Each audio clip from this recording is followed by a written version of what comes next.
I wanted to bring some joy to the week. I wanted to talk about some good music. It's Black Music Month. So I want to welcome the legend, the originator, in my opinion, the best voice to have ever hit the Broadway stage, the one and only Miss Jennifer Holliday. Hello, how are you? Hello, Miss Jennifer. I am How so you happy. doing? Well, I'm happy too because you are my first virtual interview during our COVID pandemic 19 era, uh, which which we'll be looking back and say, where were you during this time? We'll all be know what Right. we were doing. So you're my very first one. So Wow. Well, thank you, thank you. I do want to start with this. You did a video for my birthday, and yeah.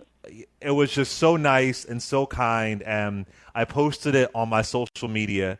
It just made me so happy, and it's because I had the coronavirus, and it was a rough week, and I couldn't rough month or so, and I couldn't see any of my friends, and Oh, so a they lot of didn't friends tell did it. me. Okay. Yeah, Okay. a lot of my friends did Mhm. it, and the video closed with you, and I was just so moved, and it just brought me so much joy. So I just want to say thank you for that.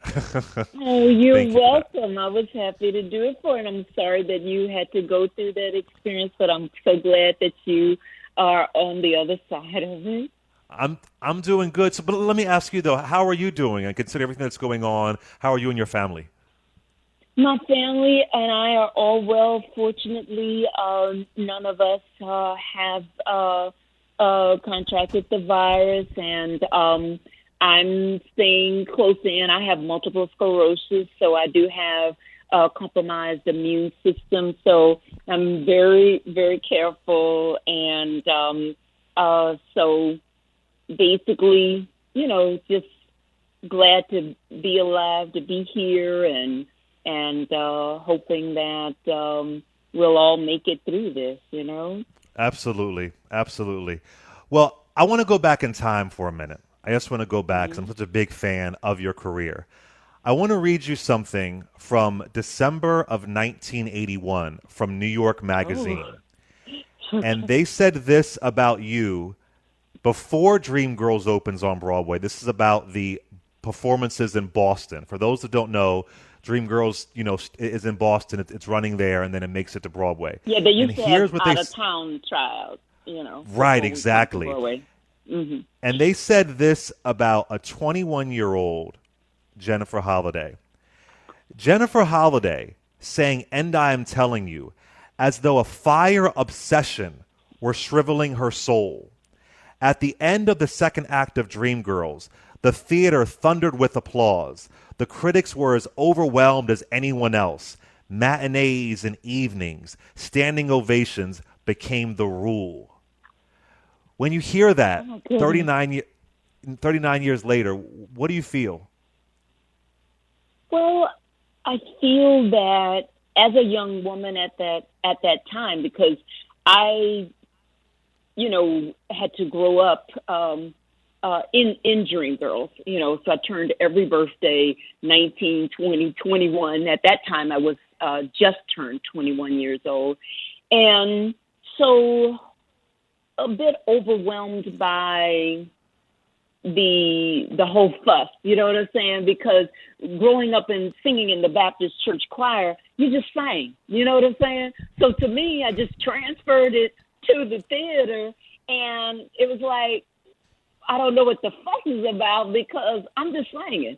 I'm just Yes. singing, and I'm not in the church choir or but I'm on the stage. So it was a lot, and so I look back. Next year will be 40 years, and Yes. um, I'm just grateful to have done something that we had no idea would be almost 4 decades, and that would influence so many young singers, and both male and female, who sing this song, but also just to have touched the lives of so many with the show, with Dreamgirls, and with my music from the show. Absolutely, absolutely. I have to ask you this. I have a lot of friends who are singers. I have friends who they're a doctor of music, and one of the things they always say when they talk about your voice, they say, "I don't know how she has been able to sing that way. They were like, I would blow my voice out just trying. I even know church singers that are blown away by the power of your instrument. Uh, how have you been able to maintain the way you sing for so many years? I saw you in concert 2 or 3 years ago. It's still so good. How is that kind of instrument? Because some folks are blowing out their voice second album. It's amazing to me. How? Well, thank you. I think that the reason why is that I'm a Broadway baby. So had I started in concerts and doing that first, but I went straight from the church choir to the Broadway stage at 17 turning to 18 years old. And you have to do 8 shows a week. So they teach you how to do that. Then when I got in Dreamgirls, because I was doing Your Arms Just Short to Box at nighttime, and then doing Dreamgirls in the daytime. So I was doing 2 things in the day. So from 10 to 6, I would do work on Dreamgirls. And then at 8 o'clock, both Cleavant Derricks and I both were in the same show, so we would do Dreamgirls. So they teach you how to take care of your voice. And then once Dreamgirls had opened, I ran into Ethel Merman, who they compared me to in the New York Times. She was like, listen to me. They compared you to me, but I mean, you do have like some elements of me, but you're gonna blow out your voice, honey, if you keep singing like that. I mean, so you gotta figure out how to do it. I mean, I was like, okay, all right, tell me what to do. I'm gonna listen, so I think that that's what amazes people, how I can go singing straight without any squall, what we call in the church squall or raspiness, and then go to the raspiness. And then people who are in the audience come out, they're hoarse and I'm not. They be like, you're hoarse and I'm not hoarse, because I've learned how to use my instrument, which is what it is. So thank God that I did the theater, for those years, to have to do 8 shows a week. And then I just continued the discipline I just continued it, and no drinking, no smoking, and no recreational drugs. Right. Also hair. Yeah, that's a biggie. All right, so listen, I have a theory, and if I'm wrong, I want you to correct me. So the theory in my mind is, when it comes to the song And I'm Telling You, I have to only assume that, although you don't play an instrument, I had to only assume you helped to construct that melody. I mean, I can't imagine they would even know how to write that melody, those notes on sheet music. And so I've always said Jennifer Holliday deserves a composition credit for that song. And then I heard that y'all built Dreamgirls together. You're writing, you're improvising. But is that accurate, that you basically helped to musically build one of the most iconic songs of all time? Yes, that's quite accurate. And what it is it's called a workshop. Now, they don't really still do that. We were very fortunate that Michael Bennett was a wealthy man. So he paid for a lot of things himself. He paid for us to be in workshop for, over a year. And then he, was able to pay for us to do out-of-town tryouts to develop it.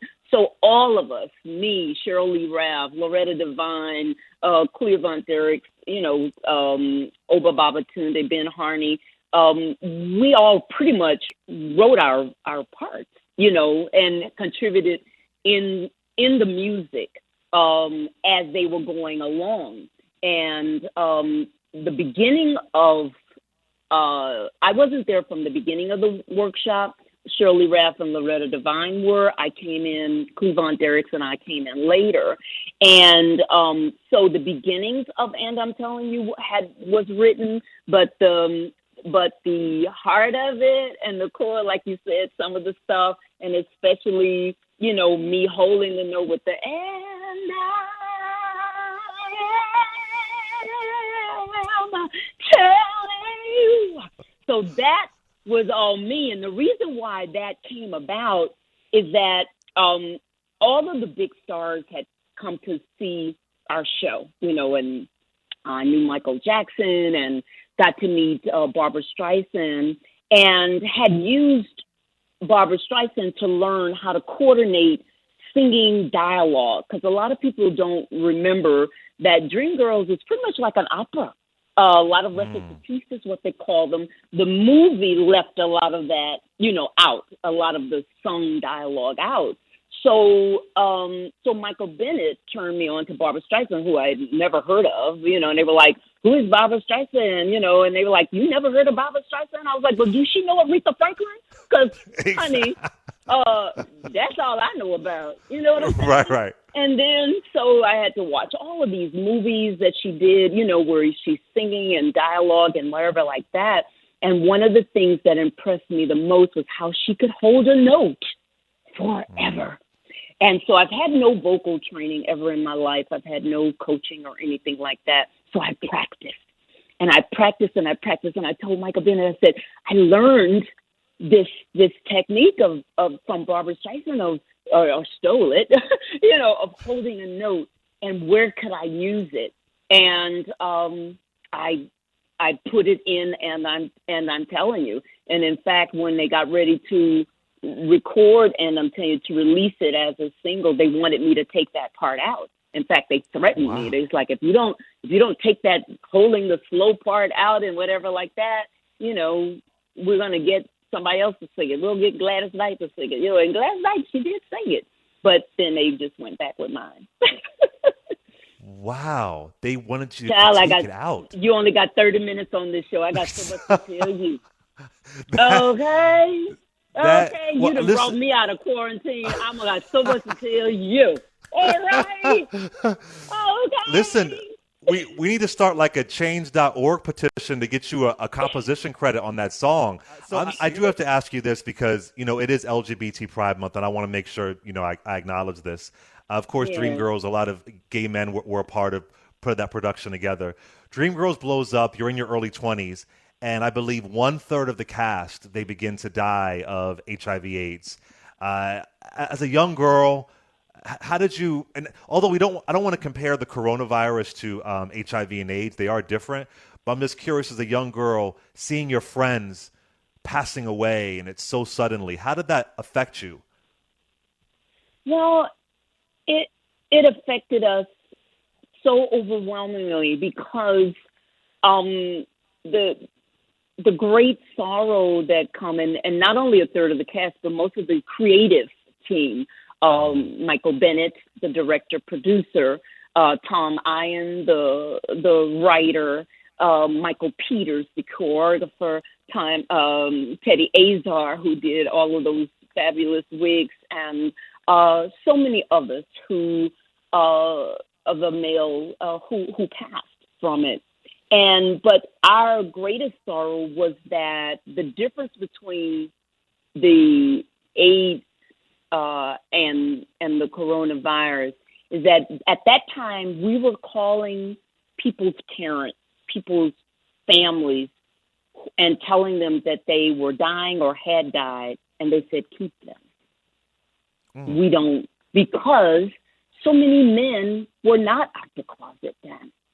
And so many men were discriminated against. So many gay men were still married at the time. So it was supposed to be such a shame. So we had funeral homes who, were afraid to take the bodies. No funerals. So in one sense, it's almost like the coronavirus because you can't be in there with people in their last dying hours. Mm-hmm. But this one was more sad that people were saying, keep them. Because number one, they didn't even know they were gay. Number two, this AIDS was supposed to be just a terrible sin. Two sins. You're gay, and then now you got this letter of gayness, and let them die. So that was the most heartbreaking. How could you be so cold? How could family members not even have a heart? How could Christians, oh my God, forget family, all these Christians saying, let them be. I mean, they were burning bodies back then, burning them because, funeral homes wouldn't take them. And so I think that was the most devastating part. And I also think that is why my love affair with the gay community and their love affair with Dreamgirls spawned out of that pain. The first pain of having to hide who they were, not being accepted because so many of them were not really out the closet or could not really speak about it, even though you're on Broadway and stuff, you can't celebrate it. But, you know, most people on Broadway are from some other small town, you know, some kind of, you know, other story. And I think that, I also think that because Effie, not so much Jennifer Holliday, but I think they fell in love with Effie because she was overweight and awkward and rejected, a rejected person. And I think that made every gay person go, I'm rejected and I'm being kicked out too. You know, so I think they identified more so with Effie than with Jennifer, you know. One of the things I love that you said, and these are your words, you were very candid. You said this a while ago. You said, I'm paraphrasing a bit, I'm sorry. You said that when your star had went down, you know, you would have starved to death if it wasn't for the gay community supporting you. And I was just like, baby, really let me tell you. Oh, let me tell you, I owe this community everything because this has been the most faithful community, not just to me, but to others. And I, you know, let them do their own testimony. But you didn't have to have a hit record. You only had to have one for the gay community, you know, for them to embrace you and love you. So for them to support you, and it wasn't like, well, Jennifer hasn't had a hit in a while or what. They kind of don't do that. That love is faithful. And they're in New York, which is not open anymore.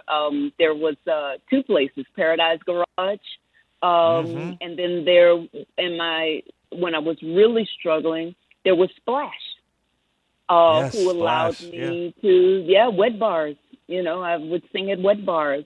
And the beautiful thing is that even though I was singing in wet bars, they were saying, well, we should pay her only, you know, a couple $100 or something if she's going to be hanging out here with us. But they let me keep my dignity. They didn't make me beg for a fee. And so I owe this community more than church people, this community more than just a group of people. You know, and I've always said this, that God loves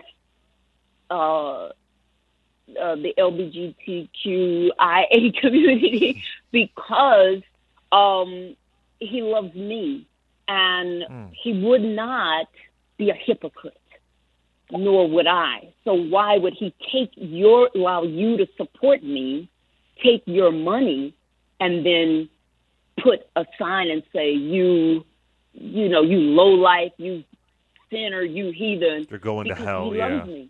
Yes, he loves me. So if he loves me and provides for me through other means where I wouldn't have to be degraded or, you know, be on, you know, scandalized or humiliated, he just wouldn't do it.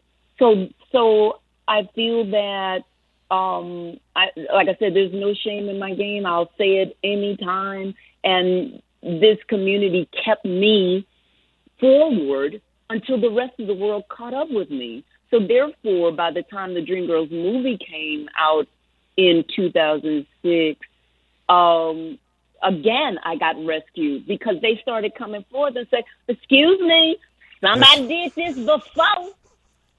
Somebody did this first. And guess what? We got a tape. We got a VHS tape, but we got one, and we're going to convert it. You know what I'm saying? And that, this young man in New York named R. Keith Bullock, back then posted me on Facebook. And that went, I guess, equivalent to today's viral. And that's when everybody kept saying, wait a minute. So there was a Dreamgirls before this? And somebody sang this song before this? Well, where is that person? And then that made the whole world look for me. So I had this community not kept me alive, kept Dreamgirls alive by, doing drag, by doing all these kind of things till the rest of the world caught up me. I shudder to think where my career would be, shudder to think where I would be even as an individual, So, yes. That's really important. Thank you for that, because no, it's the truth. It's the truth. that community has, the LGBT community has supported so many Black women artists, especially, and it's really. And I will never forget. I don't want to harp too much on it, but I'll never forget when I heard that you didn't get an invite to the Dreamgirls premiere, and every gay boy I knew said, "Wait a minute, now we're not doing this today. Like, this is not happening today." And I'd be no, this is not today. And history is important. Yeah, well, I think that, like a lot of it in terms of with Paramount and movie business and stuff, they needed Dreamgirls to be like a new idea. You know what I'm saying? Where most of the older type of history people, when you go back and you look at things that have been movies that have been remade every 10 years, every 20 years and stuff, they keep the thing up, like Star is Born. How many times have Star is Born been made? You know what I'm saying? Yes. Imitation of Life been made twice. You know what I'm saying? But they didn't want that. They didn't want a history. They wanted a clean slate to kind of start from. So they shunned me, Oprah Winfrey shunned me because she was working with Paramount, and they all just wanted to kind of keep it. And it was only Eddie Murphy who said, well, I got involved with it because I saw it on Broadway. And they were like, Broadway? So he was like not buying. He was like, I'm not going to go for this. Okay, there was a show before this. I'm going to say it because if I might get in trouble about this. But he was like, I saw it on Broadway, so that's what made me want to do it. And other than that, everybody else was trying to keep it down, play it down, that there wasn't anything before, And one time even Jennifer Hudson was saying she had never heard of me before. She thought my name was Effie. She thought my name was Effie. It was like, for real? I don't know if you remember. Yeah, I don't know if you remember from Star Search or whatever that show was. No, American Idol. American Idol, yes, yes. Yeah, she had never really heard of me before, or she said, well, she knew the song, but she thought Effie was my name or some kind of old crazy stuff. But it was just they really tried to not have the history part of it, but like I said, God said not so, and the gay community said not so, and said, it's room for everybody, but we can't forget the original, and that there's room the architect. For two. Yeah, the emancipator. Tuesday, June 30th, marks 25 years since we lost Phyllis Hyman. I know that I'm from Philly. I bow to Phyllis Hyman. I know you guys were close. What are your memories of Miss Phyllis? Yes. Well, such a troubled, beautiful soul, because here's this beautiful, statuesque woman, even without singing and opening her mouth, such a regal queen. But yet, again, if we're in the wrong company, we can not have a perception. So she looked to men to validate her worthiness and so her rejection, she took a different way, through drugs, through drinking. And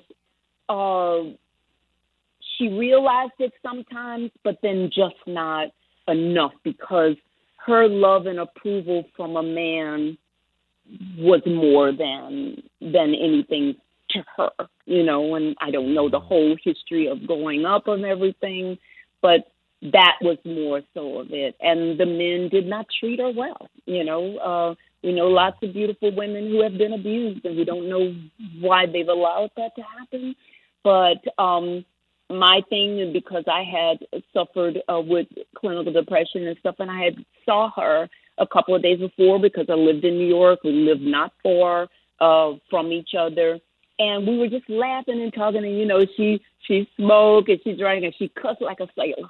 So she would be talking, and she'd be talking, and every other word, she just had to bleep out every word because she just, cause like I said, but she had so much life and everything. And she said to me, and I'll never forget it because, I used to weigh a lot, almost 400 pounds, and then I had lost a lot of weight. And she said, boy, Jennifer, you just got your whole life together, and you got everything together.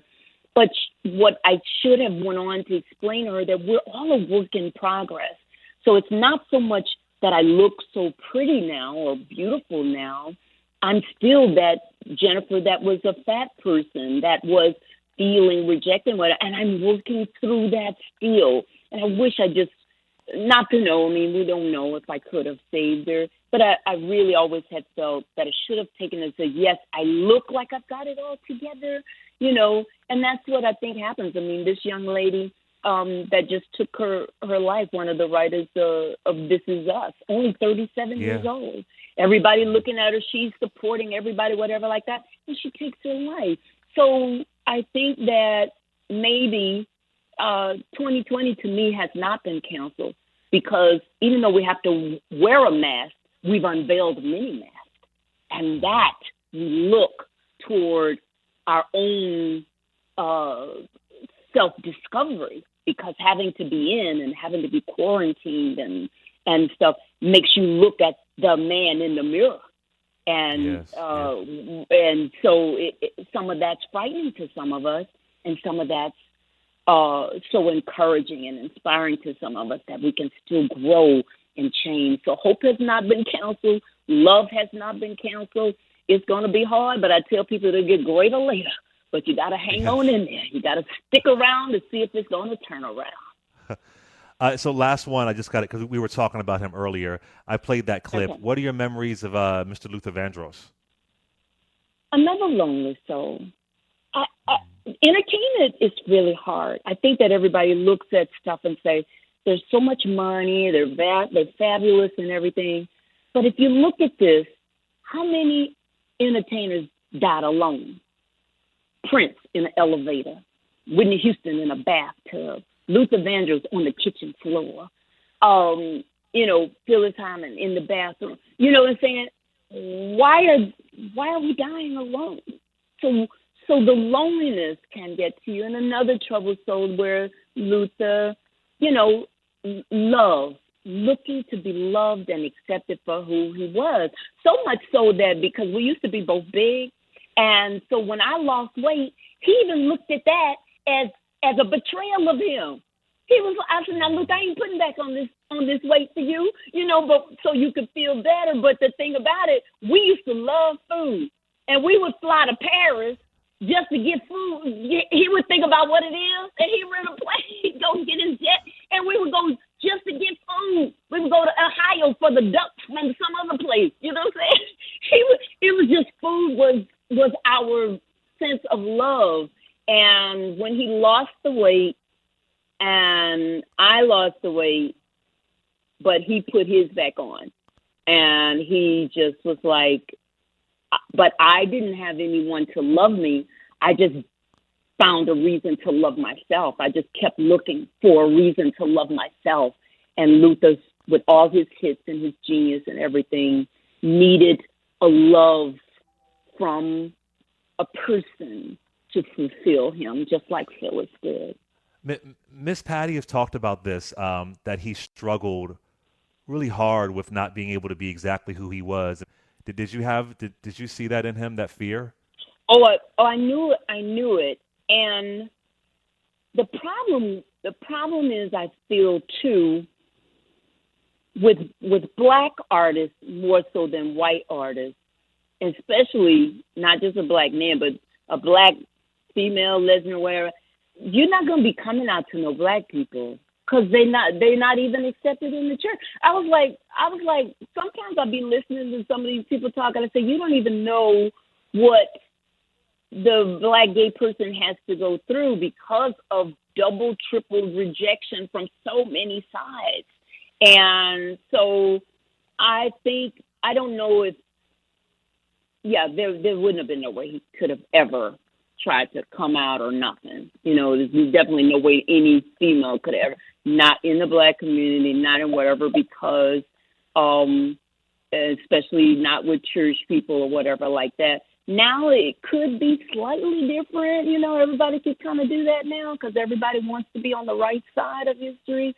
But can you think about how many people, wonderful souls that we have lost, who just needed approval and love to walk into that? Miss Jennifer Holliday, I got to tell you, one of the things I love about you is that you are a church girl, and so many LGBT folks have been hurt by the church, and you are not here for that. You speak out. You're not here for it. Listen, your catalog from "I'm on Your Side" to "No Frills Love" to my favorite Jennifer Holliday song, "Someday," which is a random cut on a greatest hits album. Yes. It's one of my favorites. I adore you. You make me so happy. I can't wait. I had tickets to see you in August. I think it was in P-Town. So right. So I'm now looking it's forward going to be August still of 2021 because Massachusetts was hit very hard. So exactly. So the whole summer, had to go. So it will still be on at Crown and Anchor now, August 2021. So I will be there. And one of my dreams, maybe it'll happen at some point, is for you to write your book and for me to be the co-writer because your story is incredible. That's one of my dreams. I'll put it in the universe. But let me ask you something. Would you help me do something like that? I would, absolutely. Your book needs to be out there. Your story is Cheryl Lee Ralph had her book. Your book needs to be out there. Your story is incredible. I didn't even get into. I don't have anything salacious in there, unfortunately. I ain't got no scandals. I don't have no sex secrets. I ain't drink nothing. I was never in Well, you have a good story. I don't have no scandal. But if you think that'll still help inspire somebody, then I will ask you to help me. But other than that, it's just gonna be a little boring on that side. I don't have no scandal. No, you have a good story, and that the gay folks are going to support it. They'll make it a hit. Oh, thank you. Miss Jennifer Holliday, I thank you. Thank you for being just such a phenomenal artist. You have no idea. Well, I watch the YouTube videos every day. Thank you for pulling me out of quarantine because, when they asked me and they said, they want you to, I said, I don't want to do that because I don't have gadgets. I don't have a computer. I don't have a laptop. I don't have anything. And so I haven't been doing any of these. And they said, well, it's for Clay Kane. And he said, I was like, you know what? I'm going to get up out of quarantine and do my first virtual interview for this one because I know he loves me. He loves me and he's genuine and authentic. And I think it ended up just like I hoped it would. It did. Thank you. You're incredible. I adore you. I'm going to be listening to you all weekend. I'm going to be rocking you all weekend.